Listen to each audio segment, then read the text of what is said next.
Oblečenie, knihy, hráčky a množstvo ďalších vecí do domácnosti či len tak pre radosť. Aj to ste mohli nájsť v sobotu popoludní v Kultúrnom dome.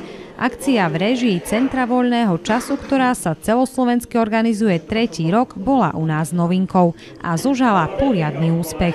A dokonca už tu boli také nápady od ľudí, ktorí prišli, že čo keby ste to zorganizovali častejšie, že nie len raz alebo dvakrát do roka, a čo keby ste to organizovali tematicky, že raz budeme možno knižne, raz elektroniku, raz šatstvo, a myslím si, že je to celkom zaujímavé, my budeme nad tým uvažovať. Od začiatku tu začali chodiť ľudia, niektorí ľudia tu prišli s autami plnými kufrov, kde sme vynášali veci. Proste boli plné krabice kníh, oblečenia.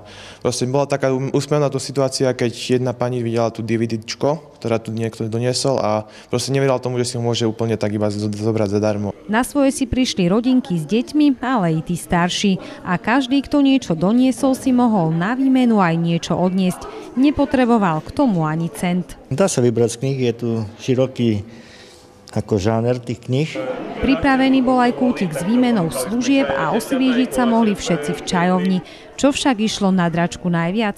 Oblečenie, hračky si deti strašne brali, knihy veľa išlo, všetkého išlo dosť. Len služby, tak asi pomene. A čo teraz následne sa bude diať s týmito vecami?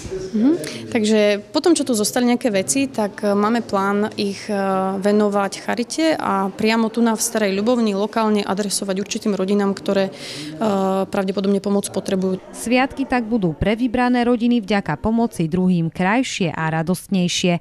A keďže akcia mala úspech, v budúcnosti by sa mohla zopakovať nielen v decembri.